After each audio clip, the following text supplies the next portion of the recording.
তো upper primary TET আপনারা যেটা দিতে চলেছেন, তো আপার প্রাইমারি টেটের বাংলা ভাষার যে ক্লাস সেটা আমরা প্রতিদিন আমাদের ইউটিউব চ্যানেলে প্রোভাইড করে থাকি। আমাদের এই সহজগুরু ইউটিউব চ্যানেলে আপনারা প্রতিদিন ক্লাস পাচ্ছেন আপার প্রাইমারি টেটের।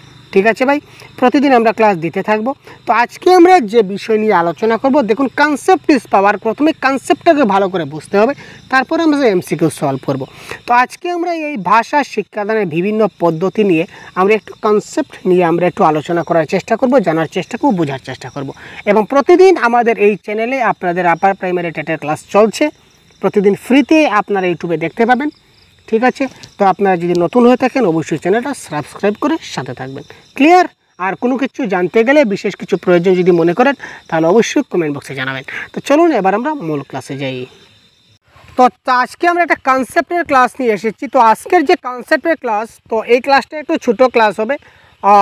এটা হচ্ছে ভাষা শিক্ষাদানের বিভিন্ন পদ্ধতি।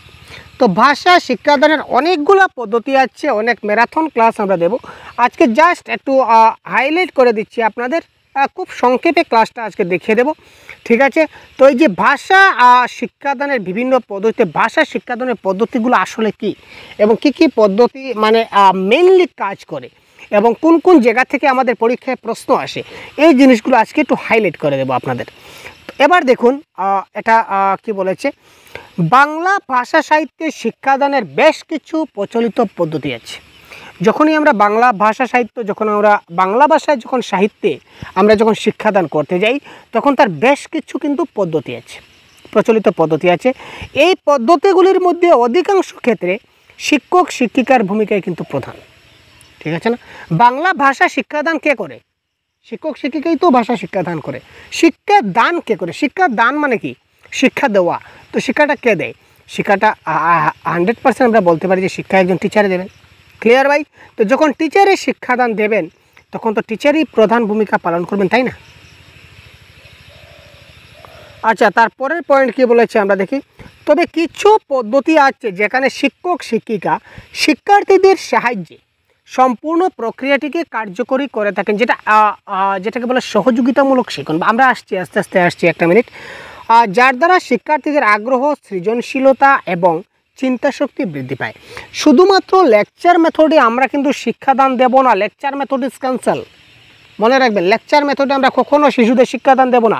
আমরা এমন একটা পদ্ধতিতে শিক্ষাদান দেব যেখানে শিক্ষার্থীরা কী থাকে, আগ্রহ থাকে, তাদের ইন্টারেস্ট থাকে, তাদের সৃজনশীলতা বৃদ্ধি পায় এবং চিন্তা শক্তি বৃদ্ধি পায়। ঠিক আছে, যার ফলে সম্পূর্ণ শিক্ষণ প্রক্রিয়াটি সার্বিকভাবে সার্থক হবে, সুন্দর হবে এবং আনন্দময় হয়ে উঠবে। যেমন 1 নম্বর পদ্ধতি হচ্ছে বক্তৃতা পদ্ধতি বা লেকচার মেথড। যদিও এটাকে প্যাডাগজির ভাষায় নেগেটিভ বলা হয়, তবুও এই পদ্ধতিটা আসলে কি আমরা একটু জাস্ট দেখে নিই। বাংলা ভাষা শিক্ষাদানের ক্ষেত্রে বক্তৃতা পদ্ধতি বা হলো একটা বহু প্রচলিত একটা প্রাচীন পদ্ধতি, যেটা চাইল্ড সেন্ট্রিক এডুকেশনে এটাকে বলেছে কি, চাইল্ড সেন্ট্রিক এডুকেশনটা বর্তমান যে শিশু কেন্দ্রিক শিক্ষাদান পদ্ধতি বা শিশু কেন্দ্রিক যে শিক্ষাদান যে সিস্টেম, এই সিস্টেম বলা হচ্ছে কি না, বক্তৃতা পদ্ধতিতে কখনো আমরা শিক্ষাদান দিতে পারবো না, এটা হবে না। কারণ কি, বক্তৃতা পদ্ধতি মানে লেকচার মেথড। আমরা ক্লাসে গেলাম, একটা লেকচার দিয়ে গেলাম, সেটা ভাই কলেজের যদি ছাত্র হয়, হায়ার সেকেন্ডারির ছাত্র হয়, তাহলে লেকচার বুঝবে। ছোটো বাচ্চারা কি লেকচার কী বুঝবে? ছোটো বাচ্চারা তো লেকচার বুঝবে না। তার মানে ছোটো বাচ্চাদেরকে লেকচার মেথড আমরা পড়াবো না। ঠিক আছে না? ক্লিয়ার?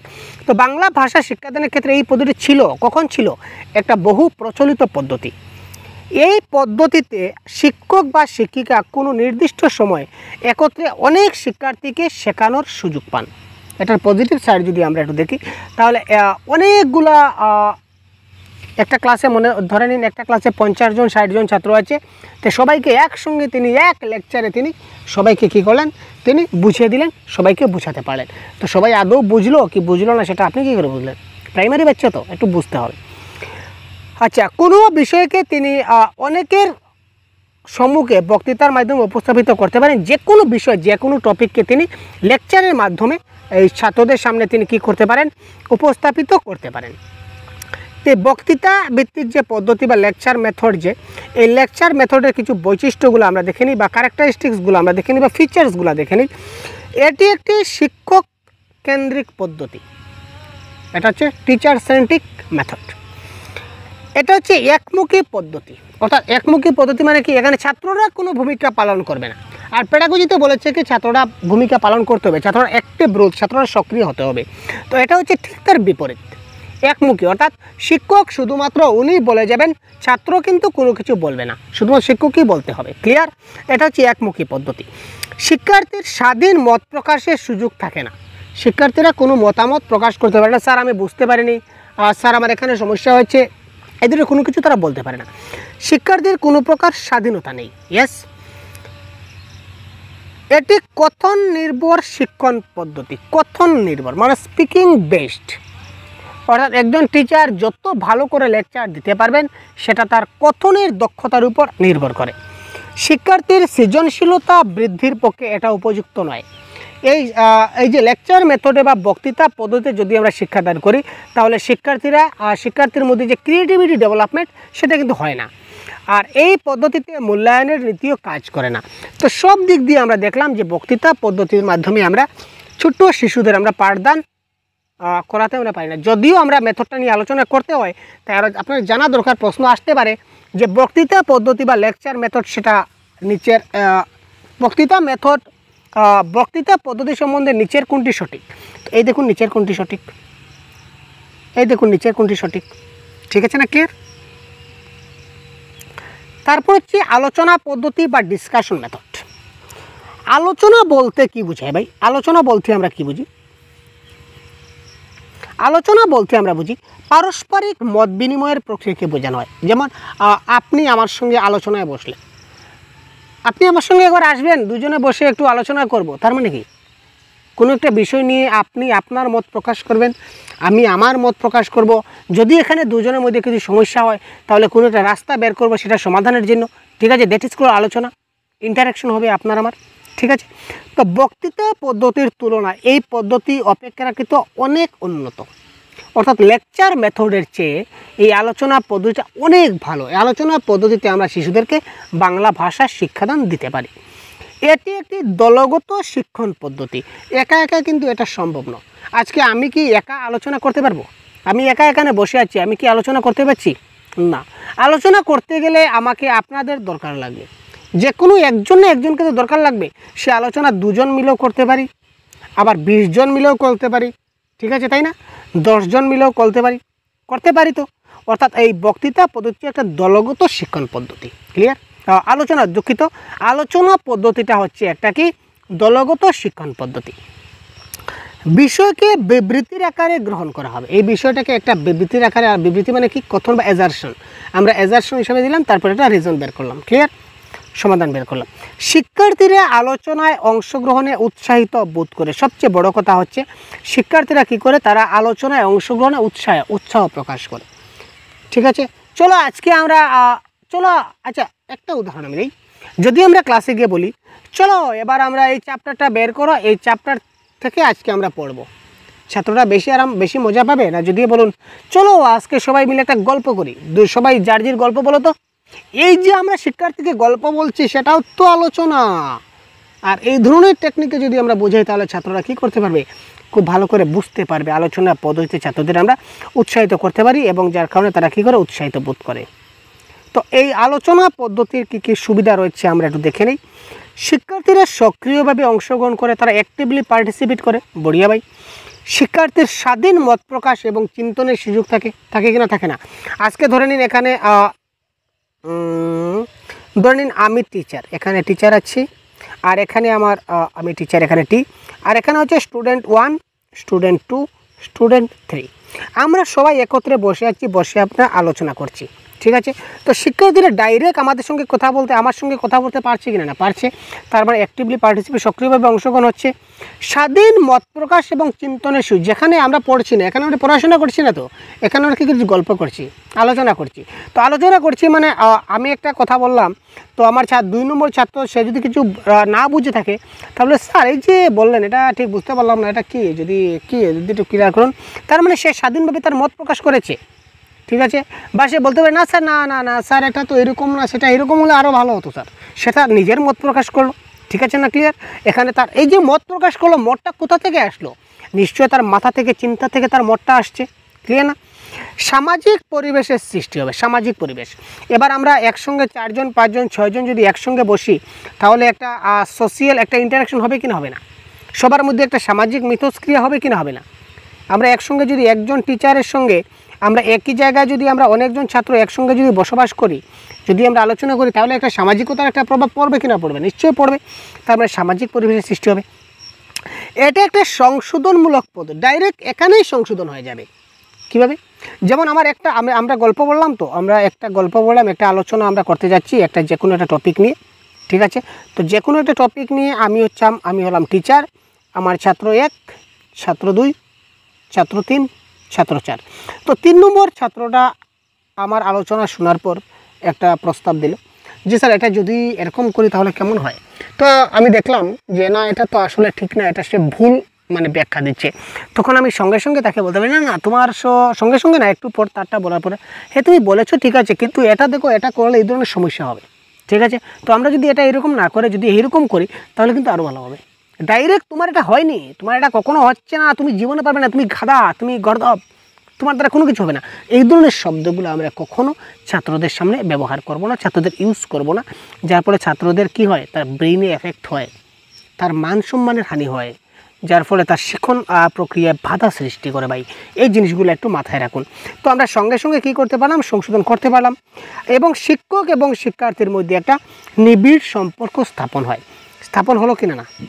ছাত্র এবং শিক্ষকের মধ্যে একটা সম্পর্ক স্থাপন হলো কিনা না? নিশ্চয় হলো। এবার আমরা আসছি, আলোচনা পদ্ধতিতে কিছু অসুবিধা রয়েছে।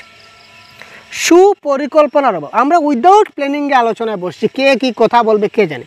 ছাত্র 4 জন 5 জন থাকবে তো, বা 10 জন ছাত্র থাকতে পারে, আলোচনা করছি একটা বিষয় আলোচনা করতে করতে আরেকটা বিষয় যেতে পারি। তো সেখানে শিক্ষক কিন্তু সেটাকে একটু কন্ট্রোল করতে হবে, যে বিষয়ে আলোচনা করছি আমরা ওই বিষয়ে থাকবো, আমরা অন্য কোথাও যাব না। এখানে কোনো পরিকল্পনা থাকবে না, যে যার মতো করে বলবে, তাই না? প্রস্তুতির অভাব, কোনো প্রিপারেশন নেই, ডাইরেক্ট আলোচনা শুরু। অস্বাস্থ্যকর প্রতিযোগিতার সৃষ্টি। কিভাবে? ছাত্র, আমি একটা মত প্রকাশ করলাম, আমি একজন টিচার একটা মত প্রকাশ করলাম, আমার 1 নম্বর ছাত্র বলল স্যার এটা এরকম না, এরকম হবে। ছাত্র 2 বলল না না তুই কি ভালো বুঝিস, এটা এরকম হলে আরও ভালো হবে। ছাত্র 3 বলল আরে তোমরা যা বলো কোনোটাই ঠিক নয়, আমি যেটা বলছি সেটা ঠিক। অর্থাৎ অযথা একটা বিতর্কের সৃষ্টি হয়, প্রতিযোগিতার সৃষ্টি হয়, হীনমন্যতা বোধ তৈরি হতে পারে। এখন আমি এজ এ টিচার হিসেবে আমি যদি ছাত্র 1 নম্বর ছাত্র যদি কথা শুনি আর বাকি ছাত্র 2 এবং ছাত্র 3 যদি কথা না শুনি, তাহলে তারা আমাকে খারাপ পাবে, বলবে স্যার ছাত্র স্টুডেন্ট 1 যা বলেছিল সেটা আপনি শুনে নিলেন, আর আমরা যেটা বললাম সেটা ভুল হয়ে গেল। তাদের মনে এই ধরনের হীনমন্যতা আসতে পারে। তো এই জিনিসগুলো একটু লক্ষ্য রাখতে হবে। তারপর হচ্ছে প্রতিপাদন পদ্ধতি। আলোচনা পদ্ধতি দেখলাম, বক্তৃতা পদ্ধতি দেখলাম, এবার আমরা যাব প্রতিপাদন পদ্ধতিতে। শিক্ষার্থীদের সামনে যে পদ্ধতিতে তাত্ত্বিক জ্ঞানগুলিকে ব্যবহারিক পরীক্ষার মাধ্যমে উপস্থাপিত করা হয় তাকে প্রতিপাদন পদ্ধতি বলা হয়। ব্যবহারিক পরীক্ষার মাধ্যমে মানে একটা প্রুফ।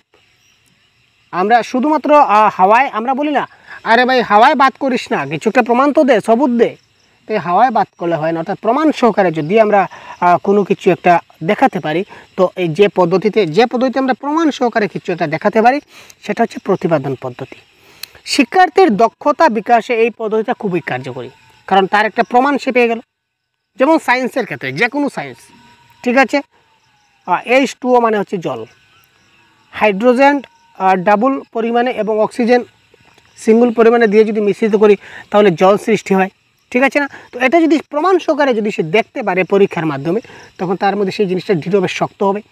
আমরা যে কোনো জিনিস যদি প্রমাণ পাই তাহলে আমরা বিশ্বাসযোগ্য হয়, এবং বিশ্বাসযোগ্য হলে সেইটা আমরা খুব তাড়াতাড়ি মনে রাখতে পারি, শিখতে পারি, তাই তো?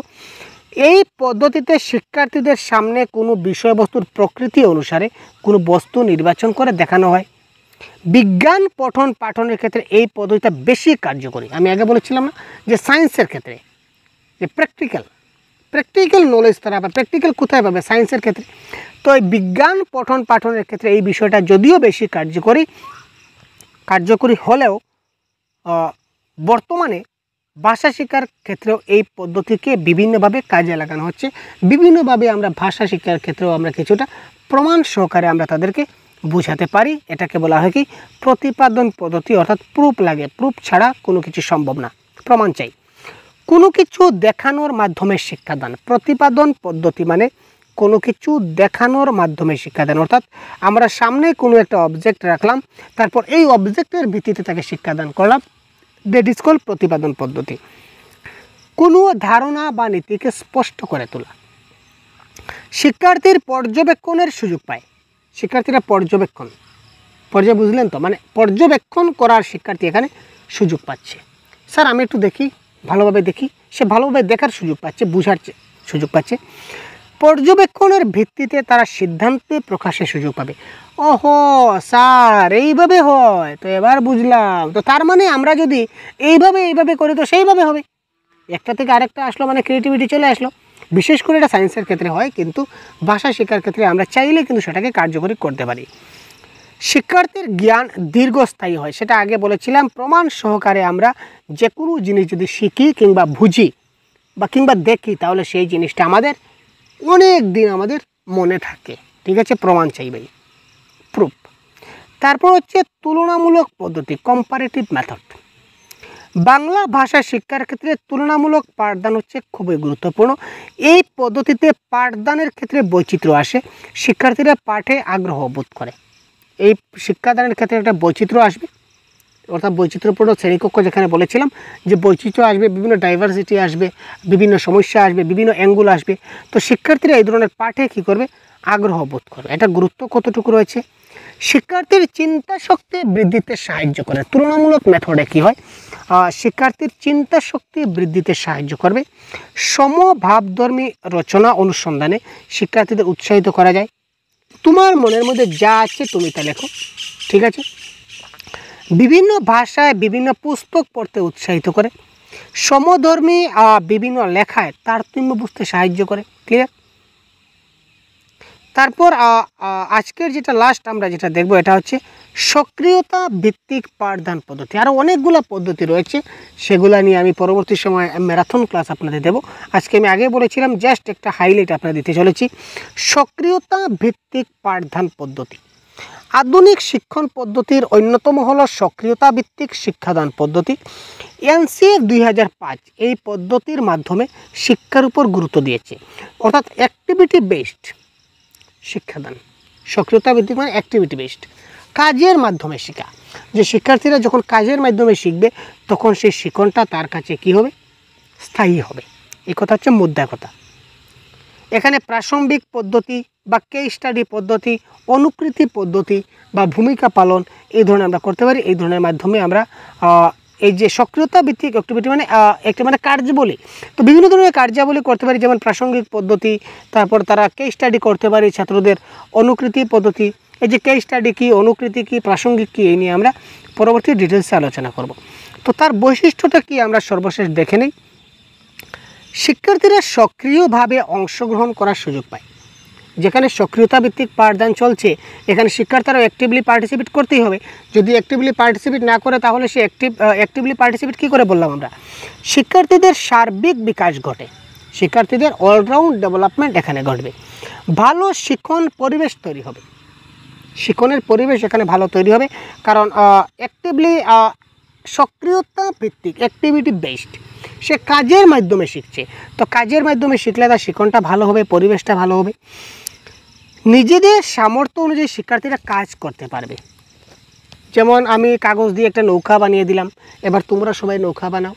তো তারা যখন তারা একবার নৌকাটা বানাবে, তারপর কি করে নৌকা বানালো সেটা সে বলতে পারবে। এই বলার দক্ষতা তো আসবে, তারা কি করে নৌকা বানালো সেটা সে বলতে পারবে, তো তার মধ্যে সব বলার দক্ষতা আসবে। এইভাবে যদি বলি কীভাবে নৌকা বানালো, সেটা তুমি লিখে দেখাও, সে লিখেও দেখাতে পারবে, অর্থাৎ অ্যাক্টিভিটি বেস। তারপর পরবর্তীতে যদি আরও 3 দিন 4 দিন 5 দিন পরে যদি আমি তাকে বলি যে আরেকটা কাগজ দিচ্ছি, তুমি আবার বড় নৌকা বানিয়ে দাও, সে কিন্তু পারবে। বা নৌকা থেকে সে চেষ্টা করলে ফুলও বানাতে পারে, অর্থাৎ ক্রিয়েটিভিটি তার মধ্যে এখানে চলে আসবে নিজেদের সামর্থ্য অনুযায়ী। ঠিক আছে, ক্লিয়ার না? শিক্ষণ অপেক্ষা শিক্ষণের উপর বেশি গুরুত্ব দেওয়া হয়।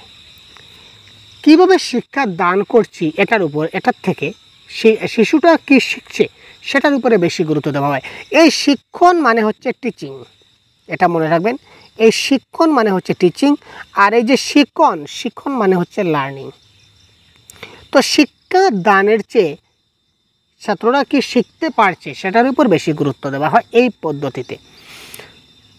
তারপরে হচ্ছে শিক্ষণ দীর্ঘস্থায়ী এবং আনন্দদায়ক হয়। আরে কাজ করে শিখছি, ছাত্ররা কাগজ দিয়ে নৌকা বানাবে, কাগজ দিয়ে ফুল বানাবে, গোলাপ ফুল বানাবে, অনেক কিছু বানাবে, তারা আনন্দ পাবে। আলটিমেটলি তারা অনেক স্থায়ী, শিক্ষণটা কী হবে, দীর্ঘস্থায়ী হবে।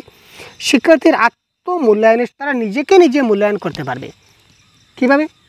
যেমন সে যদি কাগজ দিয়ে 10টা জিনিস বানালো, 10টা জিনিস সে বানালো, তো এবার সে নিজে থেকে নিজে বুঝতে পারবে যে তার কোনটা কোনটা সুন্দর হয়েছে, না এগুলো ভালো হয়নি, দেখতে সুন্দর লাগেনি, এই দুটো খুব সুন্দর হয়েছে। নিজে নিজে যে বুঝতে পারবে যে কোনটা সুন্দর হয়েছে, কোনটা খারাপ হয়েছে, কোনটা ভালো হয়েছে, কোনটা খারাপ হয়েছে, অর্থাৎ সে নিজেকে নিজে মূল্যায়নের সুযোগ পাবে।